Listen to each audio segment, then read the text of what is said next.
In terms of that which we need to focus on and gain some perspective, that is the assassination of the Russian ambassador in Ankara and apparently a terrorist or terrorists who managed to get away in a massive crowd into which they had driven a 40-ton truck and killed 12 people and wounded countless others.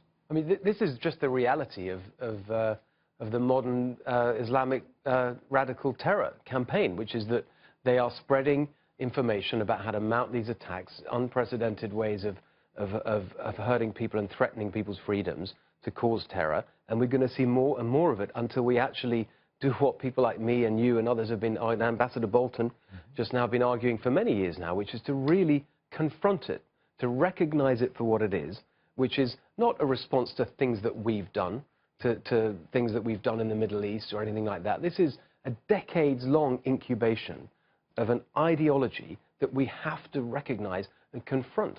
And Samuel Huntington, a wonderful, terrific, iconic Harvard professor who wrote A Clash of Civilizations, forecast precisely this.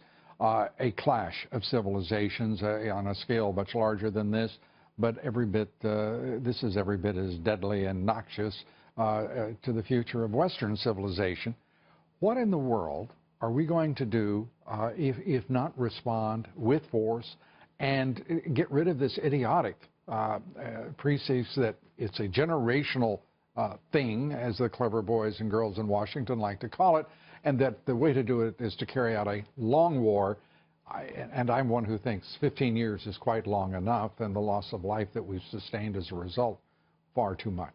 Well, one of the things that is absolutely clear helps recruit young men, and it is mostly young men that carry out these sorts of attacks. One of the things that really helps the recruitment is this sense that they're winning, that there isn't a response coming back, that it's noble, that it gives you that kind of status in your community and amongst the sort of twisted group that they are part of. Now, if we reverse that and show, no, you're not winning, you're losing, and do that quickly, that will be one part of actually stopping the recruitment of people to this terror. And the neo-left, in particular, and the clever lads in the Pentagon who carry a lot of stars on their shoulders, you know, I have to say, you know, but we can't make this seem like it's a war against Islam in any way, because that helps them, that aids them, them being the Islamic State in their recruitment.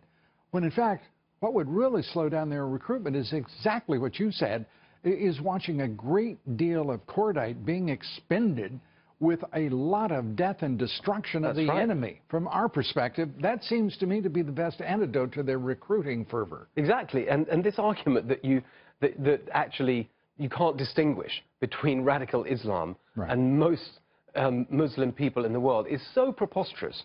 And that's been at the heart, I think, of the failure to act effectively, certainly in the last 8 years, because it seems to me that here particularly, in terms of the administration in America, there's been a greater concern to avoid being Islamophobic than there has been to confront the Islamic terror. It's sort of the darling daffodil of philosophy that comes to those conclusions that, oh no, we must be perceived as some sort of it's such a straw man. Beyond. It really is a straw man. Of course it's possible to distinguish. Absolutely. And at the same time, we have this vortex we've entered. It's a happy vortex, if vortexes can be happy. Not the polar vortex. No, not the polar, entirely different vortex. But we see this coincidence of change and new direction, whether it be Donald Trump taking the presidency from Barack Obama, which is an uplifting and I think one of the most positive imaginable developments. And at the same time, we're watching this clash between nationalism and globalism. All of this coinciding with this amazing displacement of literally millions of people who are being given labels, whether it be refugees, illegal immigrants, or immigrants around the world. A bit of chaos is ensuing. Well, I think the arguments are connected. Institutions like the EU were designed from a different era before this kind of globalization of terror. And so the concepts that underpin it, for example, uncontrolled immigration and open borders, just don't make any sense, not just from a security point of view, but actually from an economic and a social point of view as well. And I think that's what the Trump victory, that's what Brexit, that's what the Italian vote, that's what connects them. is a rejection of that ruling orthodoxy of centralization and technocratic elites telling everyone what to do that's been dominant for the last few decades. And the fact that the UK and the United States are coming together at the forefront of that, it's a good feeling, a nice feeling. It's very, very good grounds for optimism. Absolutely. Optimism. I love that word.